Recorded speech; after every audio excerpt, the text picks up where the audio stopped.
You guys can hear me okay. My name is Dr. Boyce Watkins. Welcome to drboycetv.com, the home for intelligent black people. Now, today we're going to talk about cryptocurrency. We're going to talk about Bitcoin, what's going on in the world of not just Bitcoin, though, but with all the cryptos across the board, blockchain, everything else. And today, our guests to discuss this important topic are the brothers. They call themselves the crypto gentlemen, right? Is that correct? The gentlemen of crypto. The gentlemen of crypto. The gentlemen of crypto. GOC. Okay. All right. So the gentlemen of crypto, King Bless and Isaiah Jackson. How you doing today, brothers? Doing awesome. Thank you. Doing great. All right. Good to see you, man. I appreciate both of you coming in here. And by the way, King Bless, is that a nickname or is that your name? The last name I changed. Yeah. You want to know the dark past behind it, or are we gonna keep pushing? You know what? We're gonna get to that. Let's get to that at some point. I like it though. King Bless, those are two good words to put together. So I'm glad that you're blessed. I know you're blessed. I know how smart you are. So everybody that comes in, hit the thumbs up button, hit the share button, hit the subscribe button. So let's just jump right in and get started. So I'm gonna start with you, Isaiah. What's the biggest thing that you've seen this week in terms of what's going on in the world of crypto that we should all know about? So the biggest news story I would say this week has been the adoption of Bitcoin to MasterCard, simply because that takes us to the second stage of money. Bitcoin is a reliable store of value. 100% of people who have bought Bitcoin are in profit. But to get to that next stage of money, which is a medium of exchange, you need an infrastructure like a Visa, like a MasterCard, to be able to process those payments. And MasterCard being able to provide crypto payments to over 30 million merchants in the world is something big to talk about, because no longer can people say, hey, I can't take my Bitcoin and go buy a coffee. Now you can. So now that argument is pretty much, getting to a point where it's over, I think that's huge news. And we're seeing this money grow more progressively over time. Okay, so how does that work exactly? If I because I own Bitcoin and I have a MasterCard, how would I end up getting the two on the same page? Oh yeah, so if you have a MasterCard, depending on what account you have, any account that allows you to get that MasterCard or to get a Visa, the Bitcoin in that exchange, you can spend it. And what that means is if you have Bitcoin on, let's say, PayPal, if you have Bitcoin on some other exchange where they issue you a card, you can actually spend it and spend the crypto directly. So for those who don't want to spend it, that's fine. But for those who do, you can. And that's the options of a free money system, which is good to see. Okay, so the merchant that I'm using with my MasterCard with, like if I go to the grocery store, if they don't want to deal with Bitcoin, I can't. That's not applicable to this, right? It's more so like PayPal, where PayPal says you can do transactions in Bitcoin with your MasterCard, that kind of thing. Correct? Anywhere MasterCard is accepted, anywhere Visa is as well. Mm-hmm.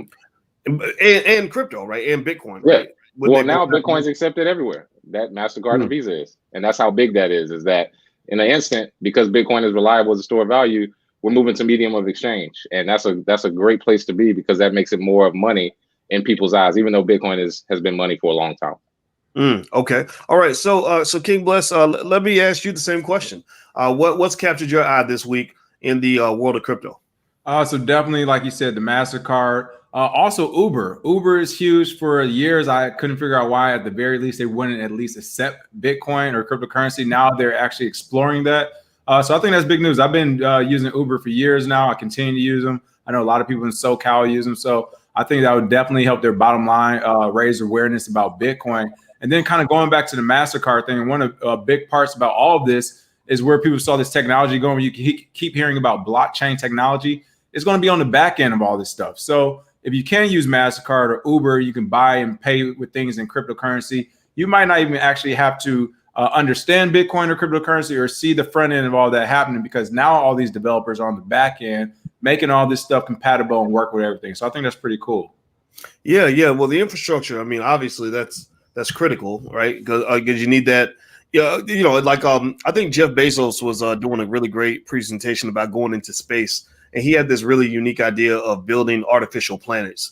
He was like, why should we go to these planets with these uncomfortable, crazy environments and try to live there, and instead just build a planet? And I was like, what does that look like? And the prototype was insane. It was like massive, but he was saying you could control the weather, you could create beaches and mountains and whatever you wanted. And one of the things that he said that I thought about was, he said, look, this is not something we're able to do. We're not going to do this, but we can build the infrastructure.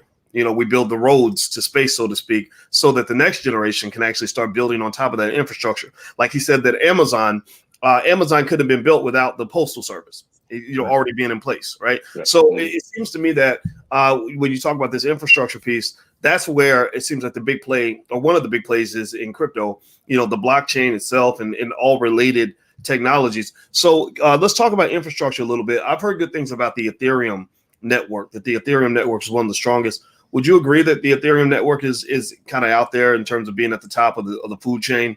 Because I'm wondering, with all these different currencies, how many of them are going to survive and which ones are going to fail?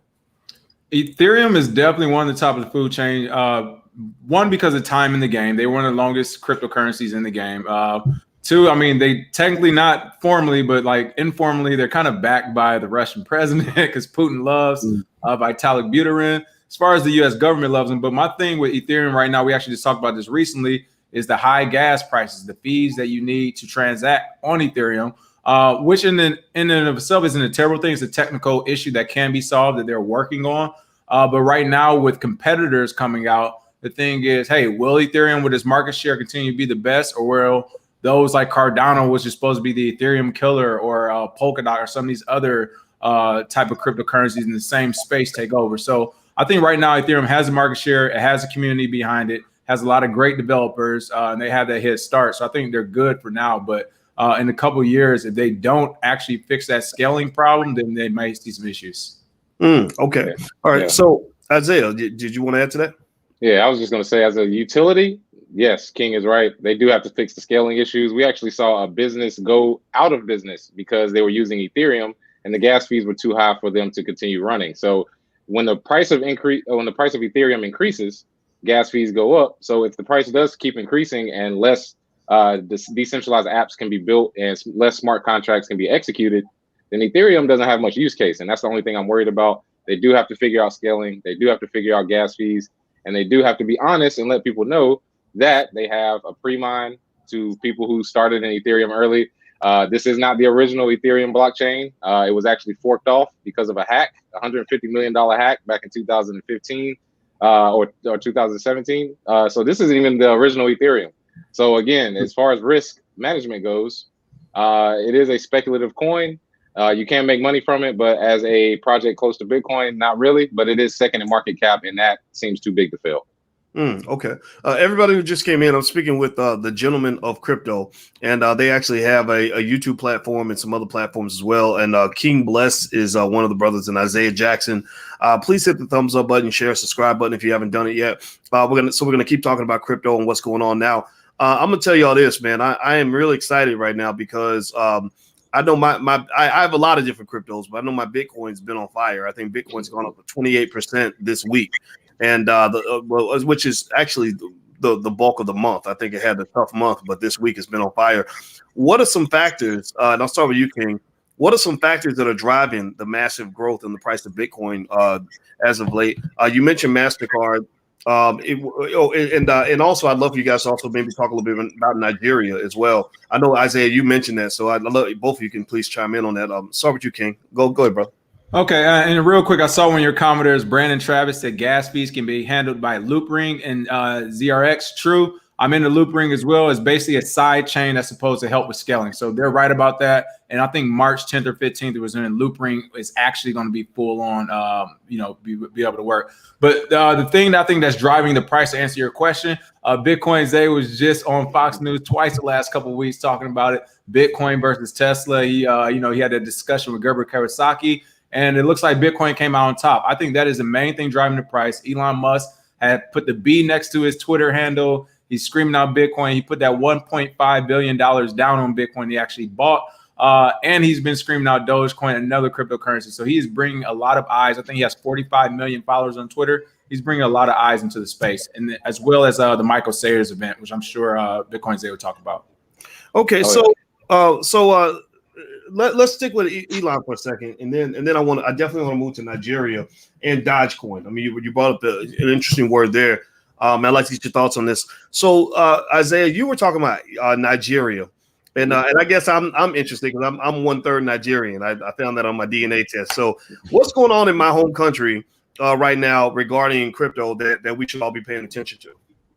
Well, in your home country, what has happened is a Nigerian senator came out today and said that the naira is essentially valueless and useless because so many people are using Bitcoin.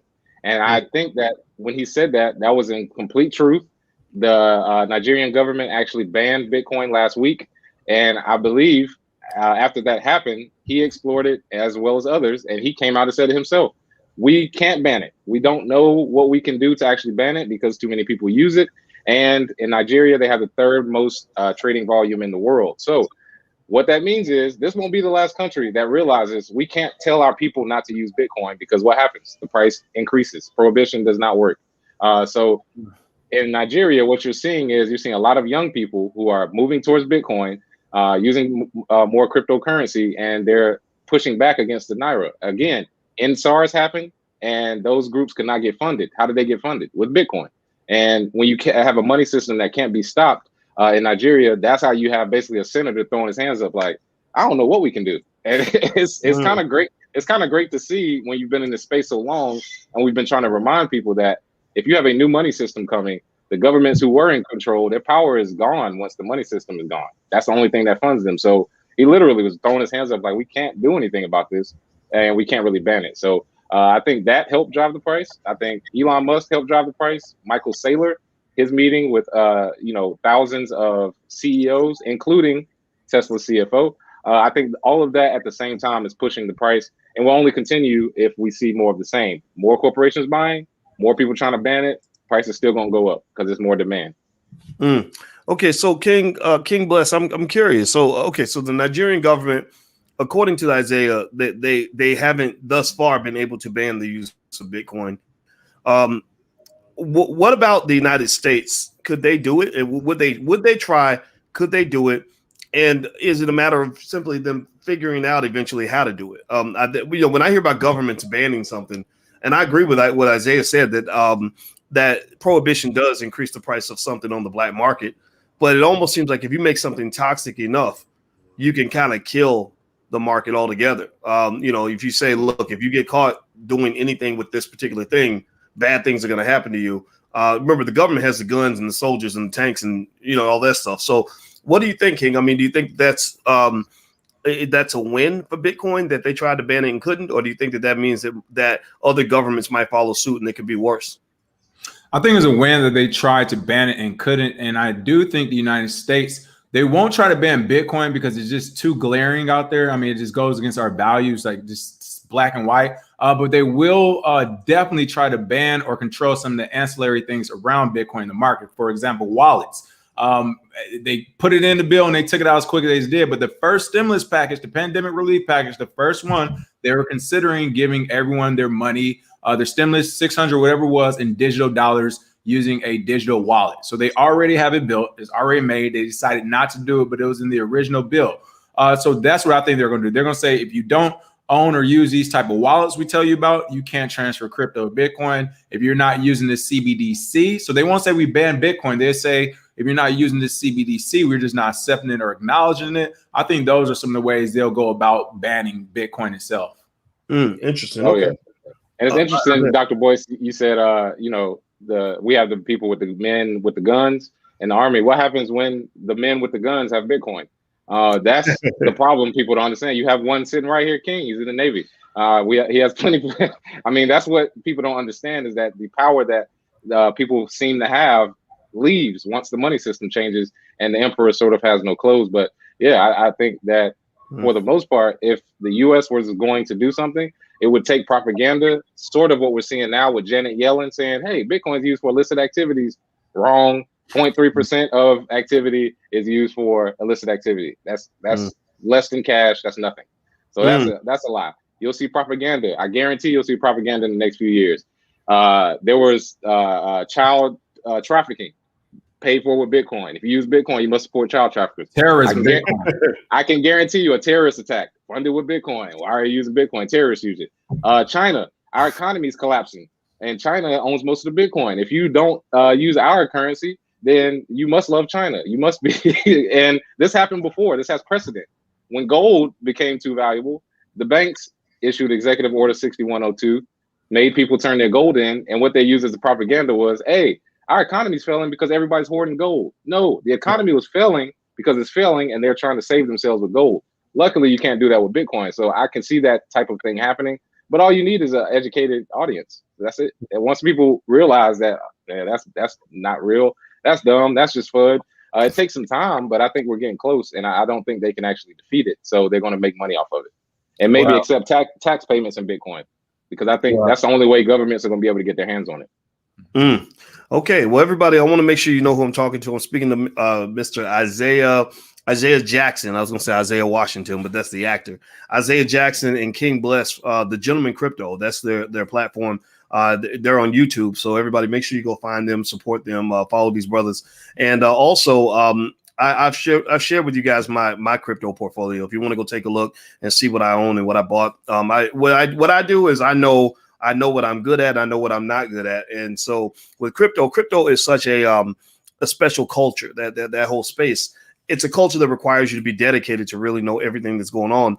And so what I appreciate about guys like yourself and other men and women in that space is these are the people I talk to. You know, when I'm trying to figure out what's really going on and where to put my money, I talk to experts, and I think that and everybody who's listening, the first step toward being smart is to know when you can talk to smarter people and to never be the smartest person in the room when it comes to solving a particular problem. So let me ask you this. So speaking of smart, I want to talk about this Dogecoin situation. Dogecoin, from what I've gathered, please tell me if I'm wrong.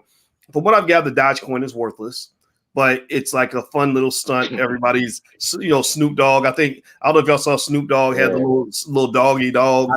I sold when I saw him. I sold as soon as I saw it. You sold? You sold as soon as you saw it? Sold as soon as I saw it, and I'm a happy person right now. So I'm just waiting for the dip.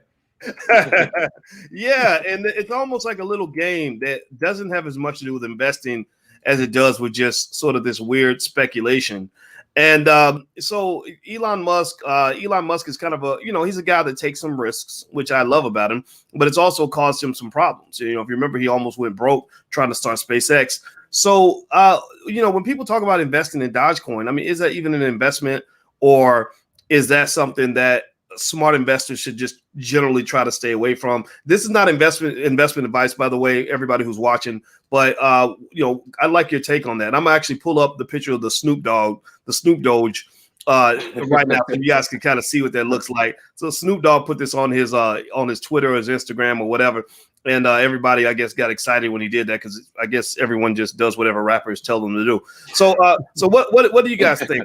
Should we quit messing with Dogecoin or have some fun with it? What do y'all think? My take is have fun with Dogecoin. So the thing about Dogecoin and any other cryptocurrency, you only need two people to use it peer-to-peer. So in that sense, Dogecoin does work. If I send you some Doge, you will receive it. And you can switch it to Bitcoin and then switch it to cash or whatever. So that actually does work. Now, as far as it being like the next big thing or everything, like the amount of Dogecoin out there and the amount that they print is too high.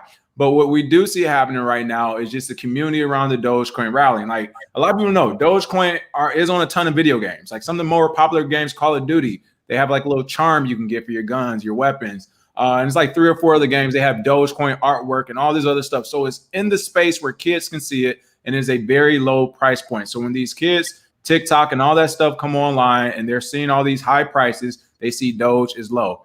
With that being said, Doge already had a crazy pump. Right now, it should not be 7 or 8 cents at all. And I think when Snoop Dogg came out and did the Snoop Doge, the price was at like 0.082 or 3. And I was like, all right, this is good. Like I remember 2017 when the celebrities came out, this was the sign. For me, short term, it was a good sign. But as far as long term now, with all that being said, investing, I would say no.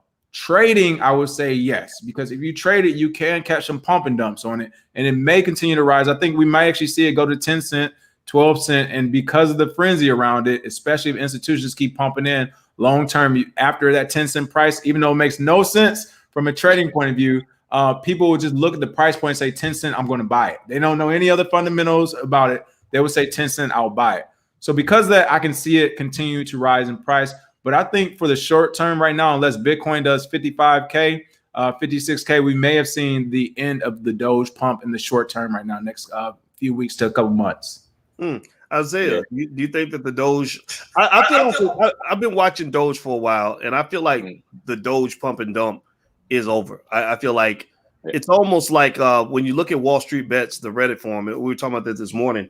It's almost like they are almost like you can almost define them to be without it sounding so negative, financial parasites, right? And where am I going with this? Well, it's not to be negative or disparaging, but it's like a parasite will go from host to host and drain from the host and then move on to the next one after it's done. You know what I mean? Right. So it's basically like they're just going in and they're like, okay, we're going to go. Here's the stock for this week. We're going to go in here, pump that sucker up, make our money and move on. Right. We're going to hit it and quit it, you know? Yeah. And the problem with that, though, is people get there late to the party and they lose money because they're buying when the price of Doge is 6-7-8 cents per coin, when really they started the pump and dump when it was a penny, right? So they're making money off of you. They're making money off the people that get there late. So I think with those pump and dumps, I guess it's like if you can get in there early enough and you're lucky enough, it can work out. But a lot of people get unlucky. A lot of people lose a lot of money. What are your thoughts on Doge, Isaiah? Do you think that this whole pump and dump on Doge is pretty much over? Yes, I do. But Doge has been known to pump pretty much anytime there's a bull market. If you look at the chart, it's literally just peaks and valleys, peaks and valleys, peaks and valleys. So, I think it may be done for now. However, that's the case. It just pumps every now and then. You should be used for kids. It should be like play around. If you saw Elon Musk with Bitcoin, he bought $1.5 billion. With Dogecoin, he gave it to his son. That's how it should be treated. Dogecoin is a joke coin. Give it to your kids. Let them play around with it. Send it. But it's not a long-term investment whatsoever. And also, just to hit on the point you were saying after that, the fact that there are people who are buying at the top and losing money. What you see in crypto, there are Telegram groups where they tell each other, "We're going to pump this coin." Yeah, there are Telegram groups where they get together, whales. They have a certain amount of Bitcoin. This coin is super low. We're going to pump it, and then once the pump happens, the news comes out, and then when we all know it's too late once you see the news. The problem, though, is we look down on them for doing that when CNBC does the same thing. They collude together. They buy stocks at the lowest price. They get the IPO, accredited investors. They can get in first. And then when the stock pumps to holy hell, CNBC comes on and says, "Hey, buy Ripple at $3." Or, "Hey, buy Bitcoin at 18,000. They do the same thing. So that's how markets work. First movers make the money. The people late to the party, you miss it. And the people that buy at the top in crypto, I feel sorry because it's not like stocks where you may lose 10, 20%. You can lose 99%. Like that's how far down a lot of these will go. That's why we tell people that the safest investment is Bitcoin, and then other cryptocurrencies are speculative. But Dogecoin is one of those. You can make money, but it's probably over for now. Not saying it won't happen again. All right. Can I piggyback on that, Dr. Boyce? Please. Yeah. So he spoke of the peaks and valleys, how they always have pump and dump. So that is the thing about Doge, especially if someone feels like they're stuck in it and they don't want to take a loss. Again, going back up to 8 cents, only because it's at 7 cents, I can see it happening at 8, 9, 10 cents. I think that will happen after Bitcoin has to pump a few more $1,000 because what happens is after Bitcoin gets another $5,000, $6,000, $7,000 candle, then people will be like, all right, I can buy more Doge with it. So with all that being said, if you're in Doge, I would suggest just sitting on it, not paying no attention. You shouldn't have your life savings in there anyway. It should be like, beer money type of deal. And then just make sure you watch the news. So when you do see a pump, you're that person selling it instead of that person saying, "Oh my, let me go try to buy some now." And then you mentioned Wall Street Bets. I'm glad Bitcoins, they brought it up. I was actually about to bring that up and you took it from me. Wall Street Bets, people have no idea. On the Telegram groups, there has been some pump and dump groups on Telegram for the crypto space for over 4 or 5 years now, who are way bigger than Wall Street Bets or around the same size, or a lot of people in them that are manipulating the crypto market. So I remember 2017, the government came out and said they were doing $100,000, $150,000 rewards for these groups, whatever. That failed miserably. But the point is like, yes, if during the bull market, all these coins are on a pump one time after another, and that's because they actually are being manipulated. So that is important to know as well. Wow. So you are saying Dogecoin is a good investment? Because if you buy it too high, you're gonna have to hold it for a few years. Well, it sounds like he's saying it's a good trade, not a good investment, right? But I mean, to that point, I guess information is everything, right? If you are the person that has information, even if it's worthless information, but it's information about what other people are going to do, then it seems to me that you can benefit from that. And I think it's I would tell anybody that's looking into that type of stuff, be careful because it's going to give you a stomach ache and you're going to be pissed off half the time. But then again, maybe you hop in, maybe if you're not greedy, maybe it's like drinking, right? Don't drink too much, but enjoy the party. That's fine. But just be careful, everybody. I don't want y'all to lose money. All right. So by the way, everybody, I want to tell you who I'm talking to before I ask the gentlemen who are joining us today to give their final thoughts on what's going on with crypto.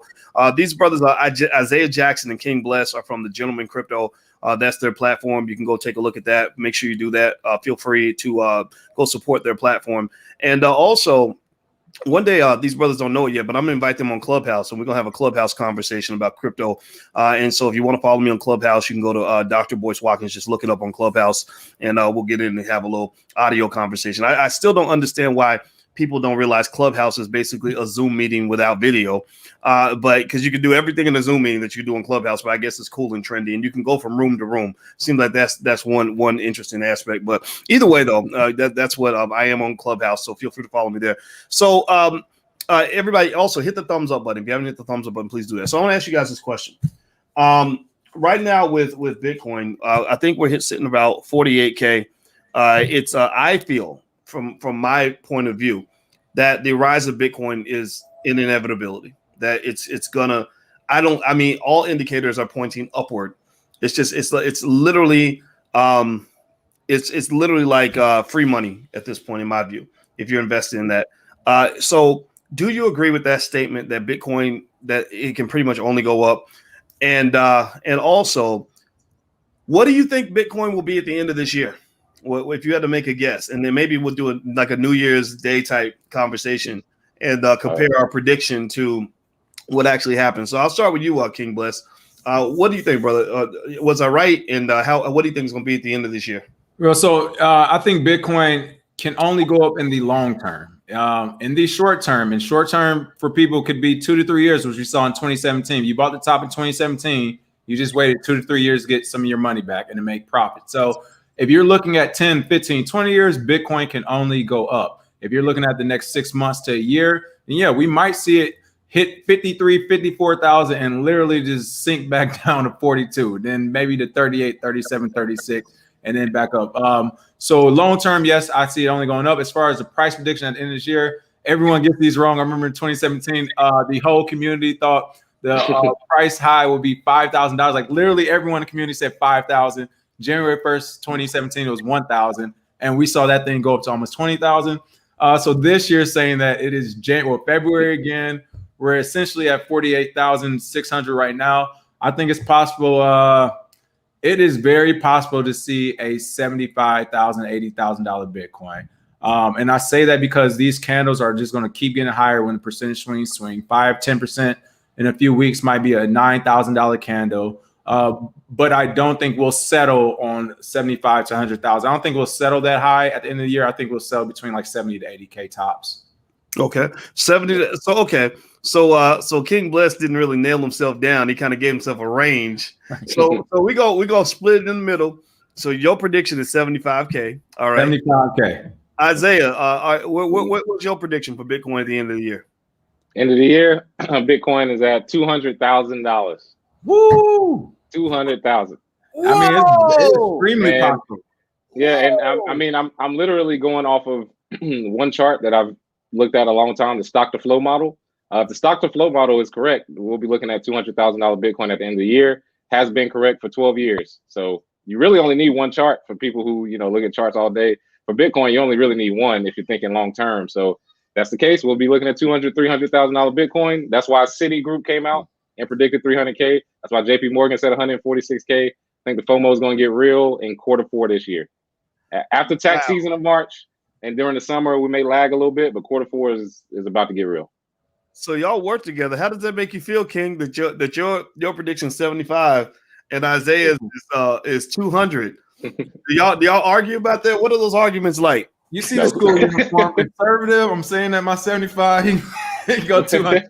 No, I mean, it, like you said, it's definitely possible. I'm glad you mentioned that stack to flow model too. I saw someone mention TA as well. Like you should be doing technical analysis, and somebody said that in your thing. One thing I want to remind people of though is like you can't really do a lot of TA in this space because the trends keep changing. This was the first year we saw the Chinese New Year not affect cryptocurrency because we're in a pandemic. Like you can go in the last 11, 12 years of charts and predicted that. So I will caution that, only looking at TA. But yeah, my thing is if Bitcoin gets 100, 150K, all those little ancillary things the government wants to do, I think they're going to start doing it. And we might see that price start to get suppressed. Those are my thoughts. Okay, so we got 200,000 from Isaiah, 75,000 from King Bless. My prediction is $108,732.14. So very precise. So at the end of the year, New Year, let's say New Year's 2021, we're going to look at the price. I believe we are going to hit 100,000. I feel like to your point, I couldn't find a reason why Bitcoin would not go up. It's like, especially because I think I saw a report where they actually stated something that we had actually talked about it actually here, where one I think Kathy Wood's company, ARK Investing, which is really good at predicting things, they said something very basic that Elon Musk buying all that Bitcoin is going to make other billionaires do the same thing because Elon's the leader. Elon's the richest man on earth. So like, okay, if he's doing it, then it must be great. And that way you're insulated against a bad decision. If it's a bad choice, then you can be like, well, I mean, Elon did it. So, and everybody else did it. So it ain't my fault. Right. Mm-hmm. Like this is actually in finance, that's what they call a herding theory. Mm-hmm.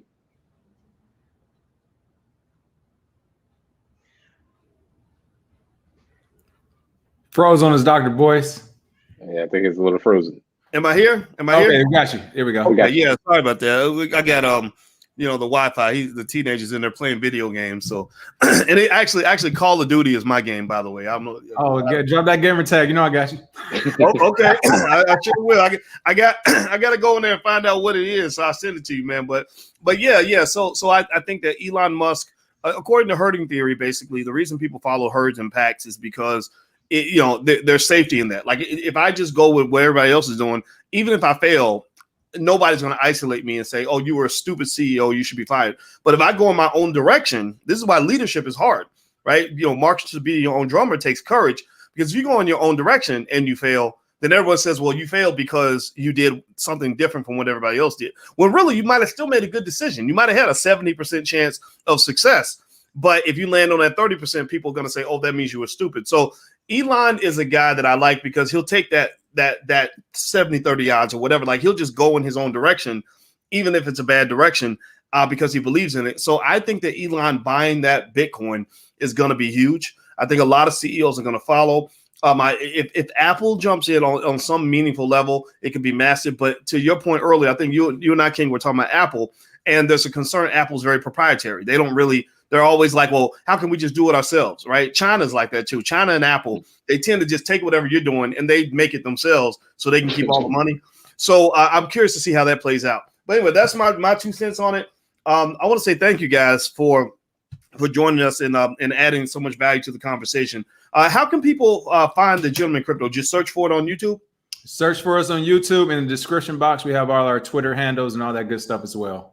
Okay, perfect. All right, I love it. All right, so there we go. The Gentleman Crypto. Everybody go follow these brothers. They're very smart, as you can see. And thank you guys for hanging out with us. For you, King and Isaiah. Also, thank you everybody who's watching. And also, in case you're interested, we actually have financial workbooks and flashcards for kids. So if you want your kids to understand wealth, then that is something that you can do as a parent that will make a difference in their life forever. In fact, every Black man especially needs to understand investing in wealth, because we can't spend our time chasing jobs. That's how you get oppressed. So don't sign your kids up for slavery. Sign them up for freedom. Teach them how to make some money. All right, so everybody have a good day. God bless you. And you guys, you can stay on for a second, and I'll just say goodbye to you privately as well. We'll see you guys soon. Take care. Peace.